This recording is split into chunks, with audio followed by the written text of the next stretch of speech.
सह नो भुनक्तु सह वीर्यं करवावहै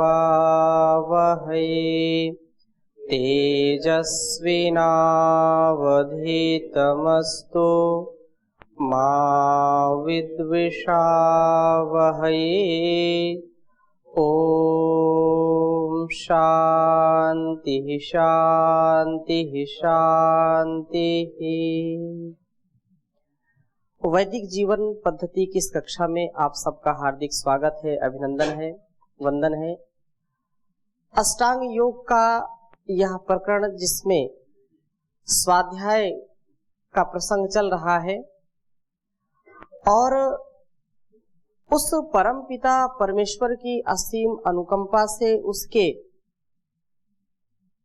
द्वारा दिए गए इस दिव्य जीवन को हम और दिव्य बना सकें, उसके लिए जो ऋषियों का अनुभव है, जो उनका ज्ञान है, उनका जो विज्ञान है, वो हम तक संप्रेषित कर रहे हैं ताकि हमारे जीवन में भी वो दिव्यता का आधार हो सके, जिससे हमारा जीवन और इस जगत को हम महान बना सकें। हर व्यक्ति का ये परम कर्तव्य है, उसका ये परम लक्ष्य होना चाहिए कि इस जीवन में हम आकर के इसकी जो गति है, इसकी जो प्रगति है, उसको हम उसके लक्ष्य तक पहुंचाएं। और उसके लिए जो स्वाध्याय का प्रकरण चल रहा है, लक्ष्य की प्राप्ति के लिए, धर्म अर्थ काम मोक्ष की प्राप्ति के लिए, मानवीय जीवन को अपने गंतव्य तक पहुंचाने के लिए स्वाध्याय एक अमोघ अस्त्र है। स्वाध्याय एक मंत्र है और जिसके जीवन में स्वाध्याय है, वेद उपनिषद दर्शन जो भी ऋषियों की परंपरा में आर्ष ग्रंथ हैं, उनके स्वाध्याय के बिना हमारे जीवन का उत्कर्ष नहीं हो सकता, हम कितना भी प्रयास करें। नान्य पंथा विद्यते यनाय, कोई दूसरा मार्ग है ही नहीं। कल ही कोई चर्चा कर रहा था कि ऐसे भी तो महापुरुष हुए हैं जिन्होंने कोई पुस्तक पढ़ी नहीं, और कबीर जी के लिए तो प्रसिद्ध है, मसी कागज छुयो नहीं, कलम गई नहीं हाथ। कबीर जी के विषय में लोग कहते हैं कि कबीर जी तो बहुत दिव्य आत्मा थे, दिव्य पुरुष थे, महापुरुष थे, और उन्हें तो कभी कोई जो है मसी पात्र भी नहीं हाथ में छुआ, दवात भी नहीं छुई, और कलम गई नहीं हाथ, हाथ में उन्होंने कोई कलम भी नहीं पकड़ी। तो क्या जरूरत है स्वाध्याय की? क्या जरूरत है वेद उपनिषद पढ़ने की? लेकिन ऐसी बात नहीं। जैसे कहा कि वेद एक आंतरिक वेद और एक बाहर का वेद। जो व्यक्ति आत्मचिंतन करता है, मनन करता है, आत्मा की जो आवाज उसको सुन करके तदनुसार अपना चलन करता है, अपने चाल चलन को जो ठीक करता है, वो भी सच्चा स्वाध्यायी होता है। ये तो आवश्यक है, जो विधान किया है ऋषियों ने, उसका तो हमको स्वाध्याय करना ही चाहिए। अगर हम स्वाध्याय नहीं कर पाते हैं, हमारा इतना विवेक नहीं है। कोई कृषक है, किसान है, वो कैसे स्वाध्याय करे? कोई व्यापारी है, कैसे स्वाध्याय करे? कोई ऐसे फक्कड़ ब्रह्मचारी होते हैं जिनको स्वाध्याय से कोई लेना देना नहीं है, तो क्या स्वाध्याय करना? पोथी पढ़ पढ़ जगमुआ, पंडित भया न कोई। ऐसे भी विचारधारा के लोग हैं। लेकिन यदि हम सर्वथा ऐसा ही विधान करेंगे, ऐसा ही यदि हम विचार करेंगे, तो जो श्रुति परंपरा है, जो हमारी वैदिक धरोहर है, वैदिक संपदा है, वो एक दिन धराशायी हो जाएगी। जो अक्षुण्य परंपरा है, जो अनादिकाल से ही ऋषियों की परंपरा से हम वेद उपनिषद दर्शन और जो परमात्मा के द्वारा दिए गए आदेश है, उपदेश है, संदेश है, उनको हम आत्मसात करते हैं, तो धीरे धीरे वो परंपरा टूट जाएगी। तो हम महापुरुषों के बीच में जो है कंपैरिजन उनमें ना करें, उनकी तुलना ना करें। पिछली कक्षा में थोड़ी सी चर्चा आई थी। तो कुछ लोग ऐसा अंधानुकरण करने लग जाते हैं कि वो महर्षि रमण जी का उदाहरण देंगे, ऐसे महापुरुषों का उदाहरण देंगे कि उन्होंने तो कोई पुस्तक पढ़ी नहीं, फिर भी दिव्यता उनके जीवन में थी। लेकिन ऐसा संभव नहीं है। हमने जो पूंजी कमाई है वो हमारे काम में आई है। भले ही महर्षि रमण या कबीर या अन्य आपके दिमाग में ऐसे बहुत महापुरुष होंगे जिन्होंने कोई वेद, उपनिषद, दर्शन आदि पढ़े नहीं, लेकिन उनके जीवन में इतनी दिव्यता, उनके जीवन में इतनी महानता, इतनी शुचिता, इतनी पवित्रता कैसे? तो उन्होंने अपने जीवन को पूर्व जन्म में भी अच्छा किया है।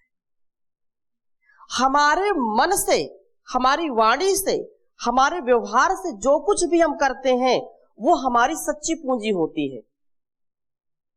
मनसा वाचा कर्मणा, हम जो भी व्यवहार करते हैं वो जैसे ताबूत में बोलते हैं कील ठोकने का काम होता है ना।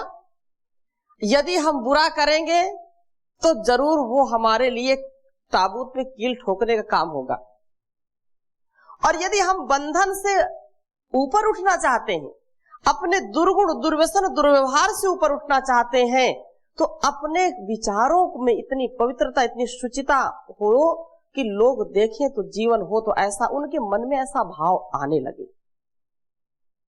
बिरले ऐसे महापुरुष हुए हैं और होते रहेंगे जो जन्मजात, जन्म से ही वो ब्राह्मण होते हैं, जन्म से ही उनके अंदर ऐसी छोटी सी अवस्था में ही उनके गुण ऐसे दिखाई पड़ने लगते हैं कि वास्तव में एक असाधारण उनका व्यक्तित्व होता है। तो ऐसे महापुरुष बिरले होते हैं, उनकी तुलना हम अपने से ना करें। उनके जीवन में जो कुछ भी घटित हुआ है वो उनके द्वारा की हुई कमाई का वो परिणाम है कि उनके अंदर इतनी दिव्यता है। दूसरे पक्ष से मैं इस बात को कहूंगा, जो माता पिता अनपढ़ हैं, जो नौजवान, जो किसान अनपढ़ हैं, लेकिन उनके जीवन में भी बड़ी दिव्यता है, बड़ी धीरता है, गंभीरता है, उनको हम स्वाध्यायशील न समझें, ऐसा कदापि नहीं। जैसे मैंने पहले निवेदन किया कि जिनके हृदय में इतनी पवित्रता है, जो आत्मचिंतन करते हैं, सोच विचार करके कार्य करते हैं, अपने कार्यों को सोच विचार करके करना और दूसरों के प्रति सदा उदारता से व्यवहार करना, किसी के जीवन में कोई कष्ट न देना, हिंसा न करना, ये भले ही उन्होंने इस ग्रंथ को नहीं पढ़ा, नहीं समझा, लेकिन अपने संस्कारों का परिष्कार किया है, ये भी उनका स्वाध्याय है। अपने से बड़ों से जो बात सुनते हैं और बड़ों की बात का आत्मसात करना, ये भी स्वाध्याय है। इसलिए कहा नित्य स्वाध्याय सत्संग करते रहो। स्वाध्याय करिए, और यदि स्वाध्याय करने का सामर्थ्य नहीं है तो कम से कम सुनने का सामर्थ्य तो होना ही चाहिए, सत्संग का सामर्थ्य तो होना ही चाहिए। और जो सत्संग करता है तो जो सज्जना नाम संगति सत्संगति कथ्यते, जो उदार चरित्र वाले हैं, जो धीर है, गंभीर है, विद्वान है, धार्मिक है, तत्वज्ञ है, उनकी संगति में जो रहते हैं वो भी वैसे हो जाते हैं। ये भी एक स्वाध्याय का स्वरूप है। बहुत माता पिता इतने दिव्य होते हैं कि उन्होंने एक अक्षर नहीं पढ़ा, एक जो है विद्यालय में नहीं एक भी दिन गए, लेकिन उनकी संतानों को देखिए कैसे उन्होंने उनका पालन पोषण किया, कैसे उनको संस्कार दिया, कैसे उठना, कैसे बैठना, कैसे खाना, कैसे पीना, कैसा अपने बड़ों से व्यवहार करना। ये साधारण काम नहीं है।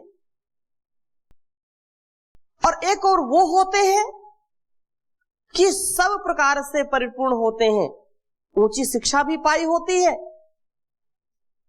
ऊंचा परिवार भी होता है, गरीबी भी नहीं देखी उन्होंने, लेकिन शास्त्रों को या आधुनिक ग्रंथों को पढ़ करके जिन्होंने केवल अपने आप को अहंकारी बनाया है, व्यवहार में उनके कुछ नहीं है, तो उनको कितना भी वो स्वाध्याय करें, उनके जीवन में जब शुचिता पवित्रता नहीं है, निर्मलता नहीं है व्यवहार में, तो स्वाध्याय किसी काम का नहीं है।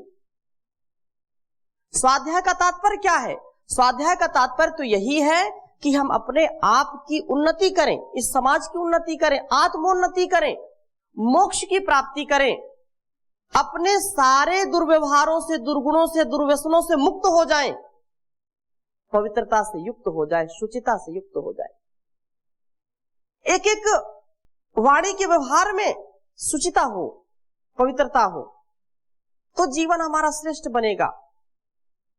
यस्य नास्ति स्वयं प्रज्ञा शास्त्रम तस्य करोति किम। अरे जिन्होंने अपनी प्रज्ञा को स्वाध्याय से सम्मत नहीं किया, स्वाध्याय से युक्त नहीं किया, और जैसा सुना, जैसा पढ़ा, जैसा अनुभव किया वैसा जिया नहीं, तो कितने भी शास्त्र व्यक्ति पढ़ ले, शास्त्र उसका कुछ भी उद्धार नहीं कर सकते। जिनके चरित्र में दिव्यता नहीं है, जिनके आचरण में दिव्यता नहीं है, तो वेद भी उनकी रक्षा नहीं कर सकते। आचारहीनम न पुनन्ति वेदा। भाई आचरण, कल चर्चा हम कर रहे थे कक्षा में कि व्याकरण भी हमारे आचरण की शुद्धि के लिए है। व्याकरण का भी यदि हम अध्ययन अध्यापन करते हैं तो व्याकरण भी वेद का अंग है, वेदांग उसको जो है, जो 6 अंग हैं, षडंग में व्याकरण भी आता है, उसकी चर्चा हमने पहले की थी। तो व्याकरण भी वेद का ही एक हिस्सा है, एक भाग, एक पार्ट है, और वेद हमारे जीवन को दिव्यता से भरने के लिए होता है। विधि और निषेध का एक आयाम, एक लक्ष्य तय करता है। तो व्याकरण को पढ़ करके हम आचरण को ठीक करें, इसके लिए व्याकरण है। जैसे एक छोटी सी चाबी है, जब इतना बड़ा आपका ये परिसर है गुरुकुल का, तो जितना बड़ा परिसर है, क्या उतना बड़ा गेट कोई लगाएगा क्या? गेट कितना बड़ा लगा है? परिसर से मतलब उसका 100वां हिस्सा या 40वां या 25वां हिस्सा कह लो, कोई कितना बड़ा लगाएगा। और जितना बड़ा गेट लगा दिया उतना बड़ा क्या कोई ताला लगाता है क्या उस पर? कि भाई इतना बड़ा गेट लगा दिया, इतना बड़ा ताला लगा दिया इसमें। जितना बड़ा गेट लगेगा उतना बड़ा ताला उस पर लटकता नहीं कभी। अच्छा, जितना बड़ा ताला लगा दिया तो क्या उतनी बड़ी चाबी लगाते हैं क्या? जितने माप का ताला है उतने माप की चाबी लगाएंगे क्या? चाबी कितनी होती है? छोटी होती है। तो ऐसे ही ये हमारा जो अस्तित्व है, इस अस्तित्व को हम पूरे अस्तित्व से कभी भी अपने आप को नियंत्रित नहीं कर सकते हैं। उसके नियंत्रण के लिए जो मन रूपी जो चाबी है, तो मन को यदि हम नियंत्रित कर लेंगे, मन को यदि हम अपने आप को साध लेंगे, स्वाध्याय से इसकी गति को नियंत्रित करने का जब कार्य करेंगे, तो अपने आप इस जीवन का जो ये विस्तार है उसका परिष्कार होगा। और उसका परिष्कार ही संसार की सबसे बड़ी सेवा है, संसार का सबसे बड़ा उपकार है। तो स्वाध्याय उसमें बहुत बड़ी भूमिका निभाता है, इसलिए हम चर्चा कर रहे थे। और उसमें जो ऋषियों ने एक व्यवस्था दी है कि स्वाध्याय से सबको युक्त होना चाहिए, चाहे किसी भी वर्ण का हो, किसी भी आयु का हो, किसी भी, चाहे स्त्री हो चाहे पुरुष हो, चाहे ब्राह्मण हो, क्षत्रिय हो, वैश्य हो, शूद्र हो। तो हम ब्राह्मण के विषय में हमने चर्चा कर ली थी। अगली चर्चा हम करेंगे। इसमें आपका कोई प्रश्न हो तो पूछ सकते हैं, नहीं तो आगे चलें। तो क्षत्रिय के विषय में भी कहा कि जो राष्ट्र की रक्षा के लिए अपने आप को उत्तरदायी समझता है, राष्ट्र की, समाज की या इस अस्तित्व की जो रक्षा करता है, जैसे ये हमारे शरीर में ये ऊपर का जो हिस्सा है, गले के ऊपर का हिस्सा, ये ब्राह्मण कहलाता है। और जो हमारे ये हाथ, ये क्या है? ये क्षत्रिय है, रक्षा करने का काम करते हैं, इस अस्तित्व की रक्षा करते हैं। और उधर से क्या है? वैश्य है।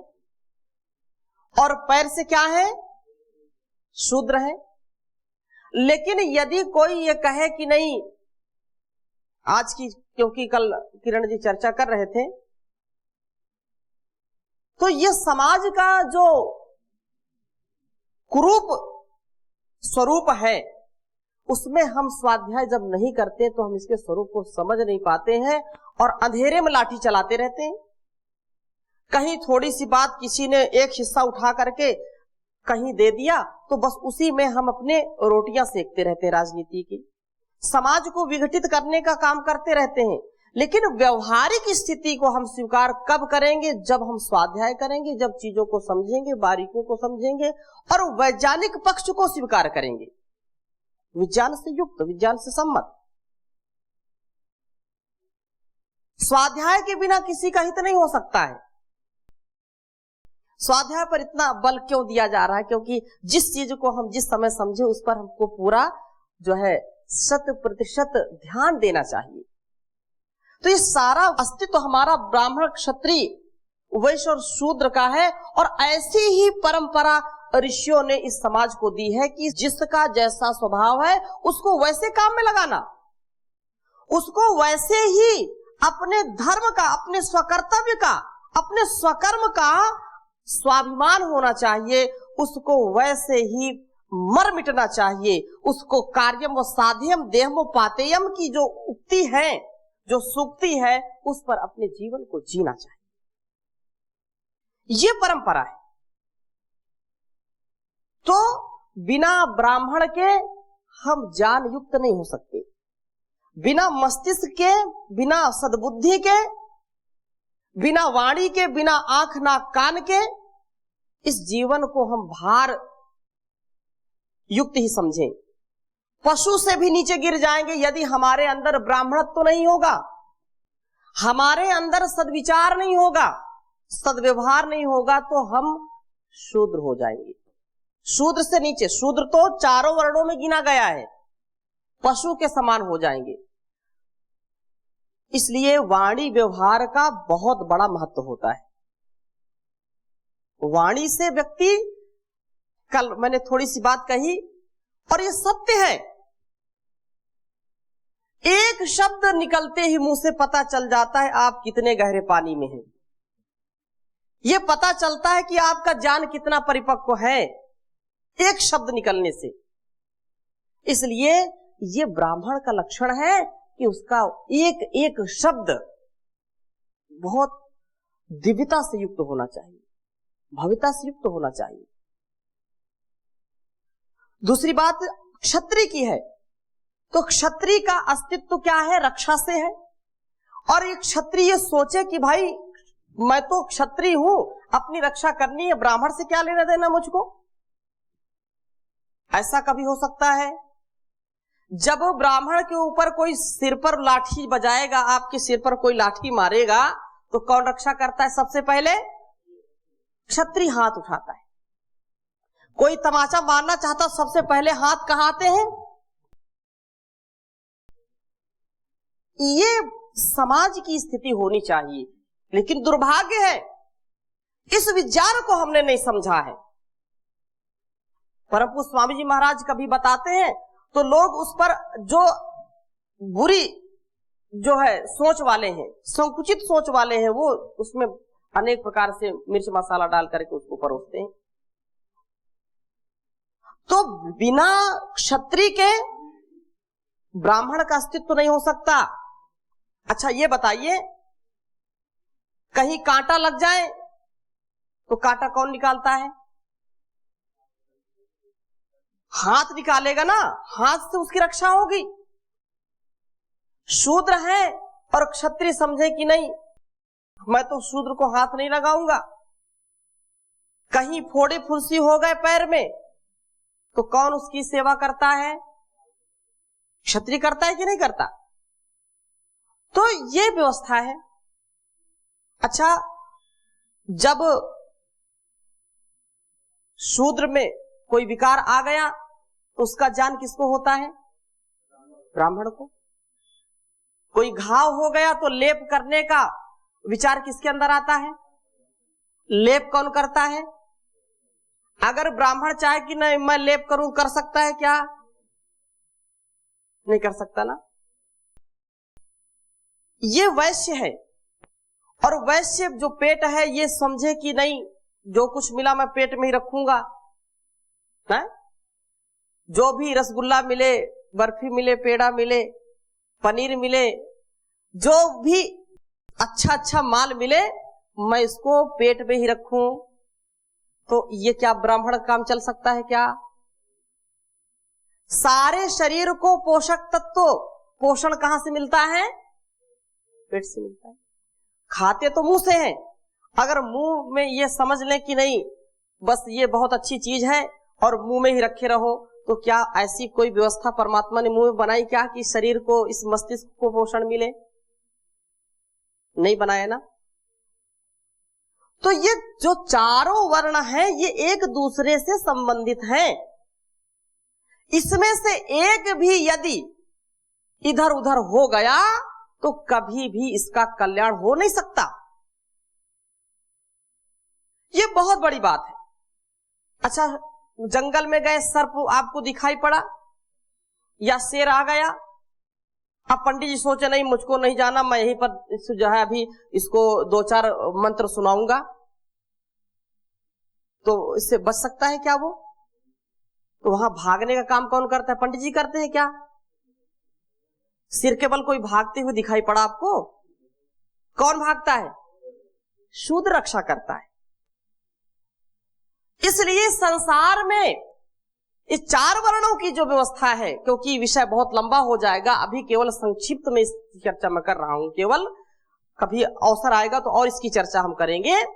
तो संसार में ऐसे ही कोई भी नीचे नहीं है। हाँ, अब इस पर आप बहुत सारे प्रश्न कर सकते हैं, बहुत लोगों के मन में बहुत प्रश्न हो सकते हैं। प्रश्नों का कोई अंत नहीं है, कुतर्क का कोई अंत नहीं है। अब आप ये कहें कि ऐसी व्यवस्था बता रहे तो ऐसा क्यों नहीं है, तो क्यों का उत्तर आप स्वयं विचार करिए, क्यों नहीं है। ये हमारी गलती है, हमारी त्रुटि है कि ऐसा हमने समाज को बना दिया। जिनको कुछ राष्ट्र की छवि अलग बनानी चाहिए थे, उन्होंने अपने कर्तव्यों का निर्वहन नहीं किया। इससे समाज की दृष्टि ऐसी हो गई, सृष्टि ऐसी हो गई। तो ये सारा जो अस्तित्व है ये हमारे लिए है। एक श्लोक आपके सामने मैं लिख रखा हूं पहले से, इसको आप पढ़ लिए हैं पहली कक्षा में। इसकी और चर्चा करते हैं कि क्षत्रियों का क्या स्वधर्म है। क्षत्रियों के लिए भी कहा कि वर्ण व्यवस्था में, एक वर्ण व्यवस्था जो लोग इस समाज में जो है जहर फैलाने काम करते हैं, उनके लिए एक बात मैं और कह देना चाहता हूं, और वैदिक जीवन पद्धति के दर्शकों को भी इस पर विचार करना चाहिए। सवर्ण और जो दलित की बात आती है, 4 वर्ण है कि नहीं समाज में, कि ये चारों वर्ण एक दूसरे के पूरक हैं। इन वर्णों में से यदि किसी एक को भी हम निकाल दें, एक का भी त्याग कर दें, तो 3 चल नहीं सकते। तीनों का अस्तित्व खतरे में पड़ जाएगा। लेकिन लोगों ने कैसी विडंबना के साथ इस बात को, खेद के साथ इस बात को मैं कह रहा हूं कि ये ऋषियों ने, जो मनु महाराज ने 4 वर्ण बनाए हैं, इन चारों वर्ण में शूद्र को भी गिना है। तो जो आप व्याकरण भी पढ़ते हैं, वर्ण और उसके साथ जोड़ दिया सवर्ण। क्या जोड़ दिया? ध्यान दीजिए, बहुत गंभीर बात मैं बता रहा हूं आपको। एक शब्द होता है वर्ण, अर्थात इस व्यवस्था में जो है, जो 4 वर्ण है, तो वर्ण का मतलब क्या हो गया? जो वर्ण में गिनती होगी, तो वर्ण जिसके साथ लगा होगा उसको क्या बोलेंगे? सवर्ण। वर्ण के साथ जो वर्ग बनाया है या वर्ण व्यवस्था है, वर्ग से या वर्ण से जो अलग होगा तो उसको अवर्ण बोलेंगे। अवर्ण बोलेंगे कि नहीं बोलेंगे? जैसे सत्य है तो ससत्य बोलेंगे, और असत्य है तो मतलब सत्य के साथ नहीं है, झूठा है वो। धर्म है तो सधर्म, सद्धर्म बोलते कि नहीं? और धर्म नहीं होगा तो क्या बोलेंगे? अधर्म बोलेंगे। जो वर्ण के साथ है, वर्ण सहित है, उसको क्या बोलेंगे? सवर्ण। ये क्या हो गया? तो शूद्र चाहे जो भी हो, ये भी सवर्ण है, वर्ण के साथ है, वर्ण से अलग ये नहीं है, सवर्ण है वो। वर्ण से उसका निष्कासन नहीं है।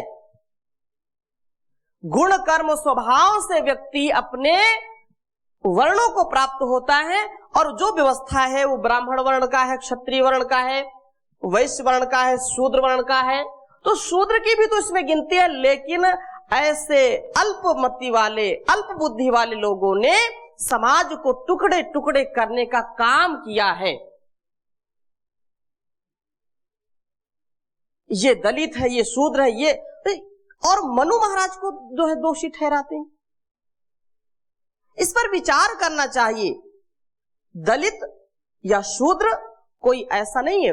एक व्यक्ति जब अपने कर्तव्य से नीचे गिर जाता है, तो चाहे वो सन्यासी हो, चाहे ब्रह्मचारी हो, चाहे ब्राह्मण हो, चाहे क्षत्रिय हो, वो शूद्र हो सकता है। और शूद्र छोड़िए, वो वर्ण से बाहर किया जा सकता है, वो पशु से भी नीचे गिर सकता है।